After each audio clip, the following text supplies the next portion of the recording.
Students, we had done the eastern and the western Ghats. Now coming to the Indian desert. The Indian desert lies towards the western margins of the Aravalli Hills. Aravalli Hills के western margin पर lie करता है. It is an undulating sandy plain covered with sand dunes. अब desert में majorly sand dunes तो पाए ही जाते हैं. This region receives very low rainfall below 150 mm per year. अब desert की state is because of heat and obviously low rainfall. और कितनी कम rainfall है? Below 150 mm per year. Streams appear during the rainy season. Rainy season में छोटी छोटी streams appear होती हैं. Soon after they disappear into the sand as they do not have enough water to reach the sea. अब उनके पास इतना पानी नहीं होता कि वो सी तक पहुंच सकें. Luni is the only large river in this region. कौन सी रिवर है? Luni. बर्चांस crescent shaped dunes cover larger areas but longitudinal dunes become more prominent near the Indo-Pakistan boundary. अब जो longitudinal dunes होते हैं वो ज़्यादा prominent हो जाते हैं Indo-Pakistan boundary पर. And if you visit Jaisalmer, you may go to see a group of Barkans. This is a longitudinal dune. अब if you see the arrows, ये है विंड के एरोज, डायरेक्शन ऑफ विंड. अगर wind ऐसे चल रही है तो देख रहे हो एक लंबी सी ड्यून्स बन जाती हैं, तो these are longitudinal dunes. And this is a barchan dune. अब देख रहे हो इसमें क्रिसेंट शेप, मतलब एक साइड पे it is a very good shape बनी हुई, बहुत अच्छी शेप बनी हुई, तो इसको क्रिसेंट शेप बोलते हैं. और इस ड्यून को बोलते हैं बारखंड dune. Now coming to the coastal plains. The peninsular plateau is flanked by stretch of narrow coastal strips running along the Arabian Sea on the west and the Bay of Bengal on the east. The western coast sandwiched between the Western Ghats and the Arabian Sea is a narrow plain. अब जो western coast है वो Western Ghats और Arabian Sea के बीच में है और बहुत नैरो प्लेन है. It consist of 3 sections. उसके 3 सेक्शंस हैं. The northern part of the coast. Northern part coast का क्या बोलते हैं? उसको बोलते हैं Konkan coast. The central is called the Kannada plain while the southernmost is called the Malabar coast. Now I will send this photo in the group also. So इधर this is the Konkan coast. देख रहे हो जो महाराष्ट्र गोवा के बीच जो सबसे पहला the northern most coast on the west side, that is the Konkan coast. फिर उसके बाद आता है Kannada coast, then the third Malabar coast. तो वेस्टर्न कोस्ट 3 कोस्ट से बना हुआ है, Konkan, Kannada and Malabar. And coming to the east side, east coast. East coast 2 coast से बना है. एक है northern Circars and the second is the Coromandel coast. So right now भी हमने पढ़ा, फिर से पढ़ते हैं. It consists of 3 sections. The northernmost of the coast is called the Konkan coast. The central is called the Kannada, while the southern stretch is referred to as the Malabar coast. The plains along the Bay of Bengal are wide and level.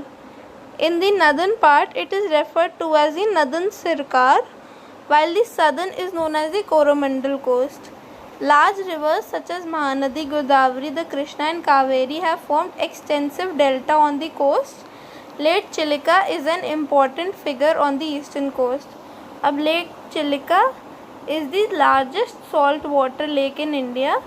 It lies in the state Orissa to the south of the Mahanadi delta. अब northern Circars और Coromandel coast भी बहुत important features हैं, and lake Chilika too. Coming to the islands, you have already seen that India has a vast mainland. Besides this, the country has two groups of islands. Yes, we know, the Lakshadweep and the Andaman and Nicobar Islands. Locate the Lakshadweep Island group lying close to the Malabar coast of Kerala. This group of islands is composed of small coral islands. Earlier they were known as Laccadive, Minicoy and the Amandive. In 1973, these were named as Lakshadweep. It covers small area of 32 square kilometers. Kavarati Island is the administrative headquarters of Lakshadweep. Kavarati Island is the administrative headquarters of the Lakshadweep. This island group has a great diversity of flora and fauna. The Piti Island, which is inhabited, has a bird sanctuary. Of water corals. Coral polyps are short-lived microscopic organisms which live in colonies. They flourish in shallow, mud-free and warm waters. They secrete calcium carbonate. The coral secretion and the skeletons form coral deposits in the form of reefs. They are mainly of three kinds: barrier reef, fringing reef and atolls.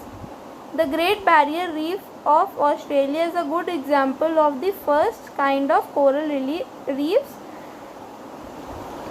that is the barrier reef. उसमें नाम ही है the great barrier reef of Australia. Atolls are circular और horseshoe shaped coral reefs. अब जो the great barrier reef of Australia है उसमें भी कोरल्स की वो पॉपुलेशन कम हो रही है. वाई? बिकॉज ये shallow mud free warm waters में रहते हैं, पर वहाँ पे पोल्यूशन की वजह से वो एंड ग्लोबल वार्मिंग की वजह से अब कोरल्स की पॉपुलेशन बहुत कम हो गई है. Now we know, now you see the elongated chain of islands located in the Bay of Bengal extending from north to south. That is the Andaman and Nicobar Islands. They are bigger in size and are more numerous and scattered. अब ये size में भी बड़े हैं और ज़्यादा scattered भी हैं. Let's take a look. Now यहाँ पे देखें लक्षद्वीप आइलैंड्स कितने छोटे छोटे like dots they are there on the west side. Now in the east side we can see ये अंडमान एंड निकोबार आइलैंड्स बड़े भी हैं और नॉर्थ टू साउथ ज़्यादा एरिया भी है उनके पास और they are spread. Lakshadweep islands on the contrary एक बंच टाइप्स लगते हैं. Andaman and Nicobar islands are from north to south और साइज में भी बड़े हैं and they are scattered. These Andaman and Nicobar Islands, they are bigger in size and are more numerous and scattered. ज़्यादा भी हैं, scattered भी और size में भी bigger हैं. The entire group of islands is divided into two broad categories. दो categories में divided है, एक north and एक south. Andaman in the north and Nicobar in the south. It is believed that these islands are an elevated portion of a submarine mountain. अब submarine mountains वो होते हैं जो माउंटेन्स होते हैं अंडर सी माउंटेन्स हैं और कहते हैं कि जो ये आइलैंड्स हैं अंडमान एंड निकोबार आइलैंड्स वो ऊपर का पार्ट है माउंटेन्स के ही. So these are the elevated parts of submarine mountains. These island groups are of great strategic importance for the country. Strategic important है for the country. There is great diversity of flora and fauna in this group of islands too. बहुत great diversity of flora and fauna. These islands lie close to equator and experience equatorial climate and thick forest cover. अभी islands equator के ज़्यादा पास हैं तो इधर equatorial type of climate होता है और फॉरेस्ट का भी थिक कवर है. Did you know India's only active volcano is found on Barren Island in Andaman and Nicobar group of islands?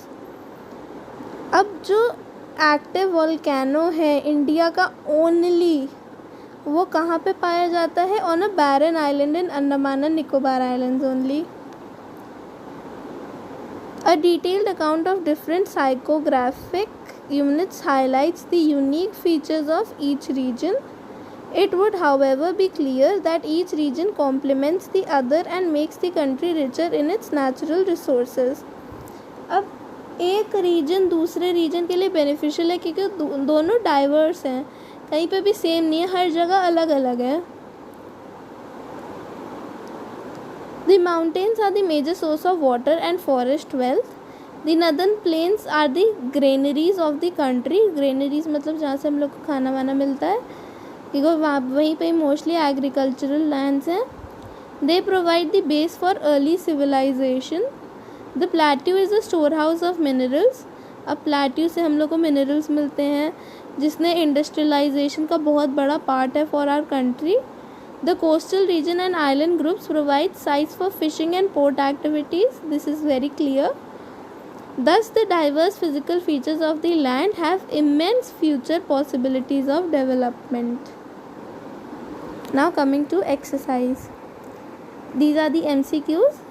A landmass bounded by a sea on 3 sides is referred to as peninsula, sea part.